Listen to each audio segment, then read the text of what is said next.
Hi, I'm Kaari Peterson, and this is Her Game, Her Voice, the podcast with big stories and small episodes, amplifying the voices shaping women's basketball. Today, we're diving into the WNBA draft and the Golden State Valkyries' bold moves. Plus, I'll answer a listener question and, of course, hand out the coveted Her Game, Her Voice awards. And now on with the show. Last Monday, April 14th, was WNBA Draft Day. I'll be honest, I wasn't super hyped about it this year. No Stanford players in the mix, really, unless you count Kiki Iriafen, who had transferred to USC from Stanford and got picked fourth by the Washington Mystics. Then came the Valkyries with the fifth pick. At that spot, I figured they'd go with a well-known college player, someone fans might already recognize. Instead, they went international, again. They picked Lithuanian forward Juste Jokytė. What the hell? That's right, say it with me now, Juste Jokytė. She was born in Washington, D.C., but grew up in Lithuania and has been playing pro overseas since age 14. This pick seemed like a surprise at first, but was it? The Valkyries aren't just collecting international players by coincidence. It's a strategy. Oh, okay. In fact, they now have 10 international players, more than any other WNBA team. Their expansion draft picks also have young global talent, including Temi Fagbenle, Julie Van Loo, Maria Condi, Cecilia Zandalicini. You get the idea. Coach Natalie Nakase and GM Ohama Nyanin have emphasized character, competitiveness, and grit. Qualities they believe international players bring in spades. So yes, picking Juste Jokytė. Oh my God, these names are really getting to me. So yeah, picking the 19-year-old Lithuanian wasn't just a wild card move. It was on brand. But it isn't all international flair with the Valkyries. They're also weaving in youth and domestic talent. They picked up Maryland guard Cheyenne Sellers with the 17th pick. She's versatile, court smart, and a defensive standout. She's still developing her outside shot, but she's got serious upside. And then we have the Valkyries' third pick, Caitlin Chen, a guard from UConn. What? Yep, that UConn. She transferred there from Princeton for her last year of eligibility. Looking past my usual disdain for UConn, I was actually excited about this one. And not just because I'm a former guard myself. Chen brings hustle, joy, and sharp decision-making. She's a feel-good player. And I'll be happy to root for her, especially because she doesn't play for UConn anymore. The Valkyries now have 8 guards at last count, including WNBA vet Tiffany Hayes. Training camp started this week, and it's safe to say it's going to be a battle for those final roster spots. The Valkyries' approach to building their roster is unique. By including international players, they're enhancing their overall versatility as a team and establishing a diverse team culture. This roster of players reflects the Bay Area's diverse community, which is pretty cool. From the start, they're positioning themselves as a global brand, something I don't think other WNBA teams have done. And that's exciting. Woo! Leveraging international talent to build a competitive, culturally rich, and forward-thinking team will hopefully translate to some exciting games from the Valkyries this year. The Valkyries' first game is May 16th versus the LA Sparks, and I can't wait. I want to take a moment and send a quick shout out to all of you. I've been dropping podcast episodes for just over a month, and the love has been unreal. From the bottom of my basketball heart, thank you so much for listening.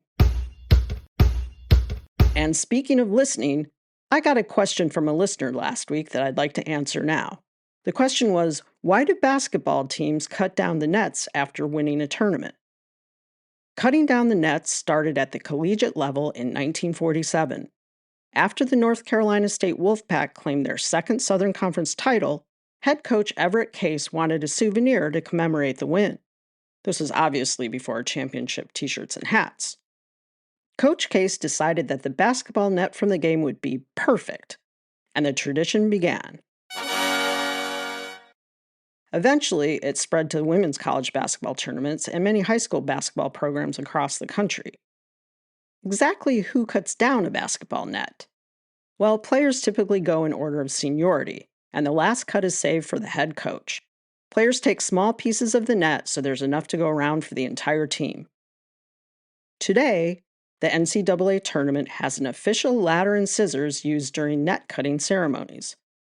The ladder is sponsored by Werner, and the scissors are sponsored by Fiskars, further illustrating that almost anything can be turned into a marketing opportunity. And now it's time for everybody's favorite, the awards section of our show. This week, the Buzzer Beater Award goes to WNBA All-Star guard Kelsey Plum and her DAWG camp. That's D-A-W-G, DAWG. It's an invitation-only basketball camp for top college guards. The goal of the camp is to equip the guards with the DAWG mentality of grit, confidence, and a strong work ethic so campers will have an easier transition to the WNBA. Plum provides comprehensive training, including on-court drills, scrimmages, strength and conditioning, and mental health resources. There are also sessions on building a personal brand, managing finances, and dealing with the media. The camp is a collaboration with Under Armour. Remember what I just said about marketing opportunities? Plum said that her transition from college to the WNBA was tough. She wants to make the transition easier for the new guards entering the league. I was happy to learn that Valkyrie's rookie Cheyenne Sellers was one of the 9 guards who attended the camp this year. Kelsey Plum is paying it forward, and that's why Kelsey and her DAWG camp get this week's Buzzer Beater Award. Woof.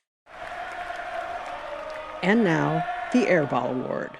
This week it goes to the Golden State Valkyries and their merchandise wipeout. The Valkyries dropped new merchandise last week, and that was cool, except that everything sold out in what felt like a few minutes. Great for hype, terrible for fans who just wanted to snag a hoodie without refreshing their browser 37 times. It's like they stocked 2 of everything and called it a day. Big fan energy meets tiny inventory? No bueno.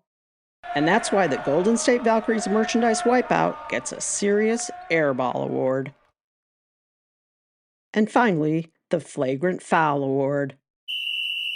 This week's Flagrant Foul Award goes to the national declining trend in the number of girls basketball players. Last December, U.S. News reported that, quote, the Caitlin Clark effect hasn't reversed the decades-long decline in girls basketball participation. Wait, what? Case in point, Nebraska's 3rd largest high school decided not to play varsity girls basketball this year after no juniors or seniors went out for the sport. This case reflects the national decline in participation in girls basketball. Since Caitlin Clark was born 23 years ago, participation in girls high school basketball has dropped nearly 20%. The sport has fallen to number 4, behind volleyball, soccer, and track and field.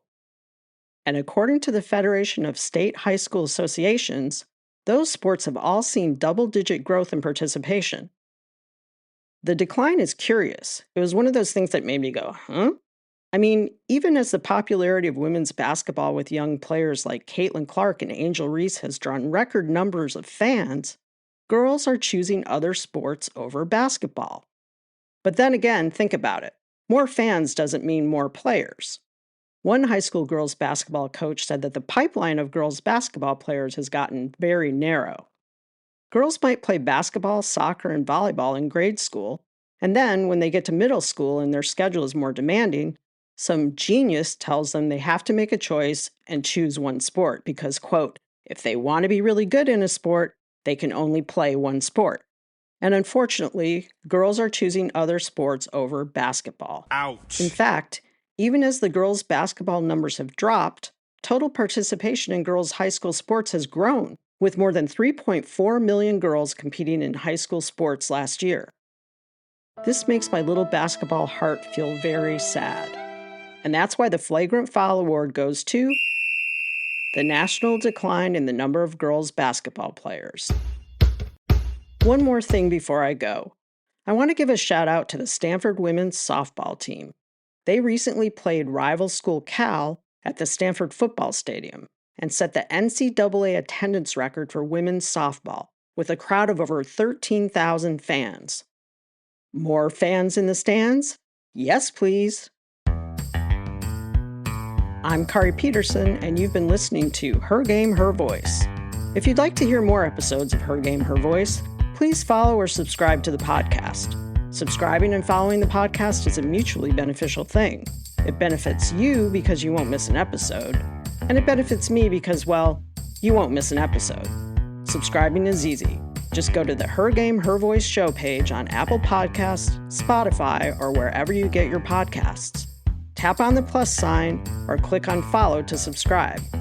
And while you're on the show page, I would be eternally grateful if you would take a few seconds to give Her Game, Her Voice a great rating and/or review, and share an episode with a friend. Her Game, Her Voice can also be found on Substack, YouTube, Instagram, and Facebook. Thanks again for listening, and let's get hoopin'.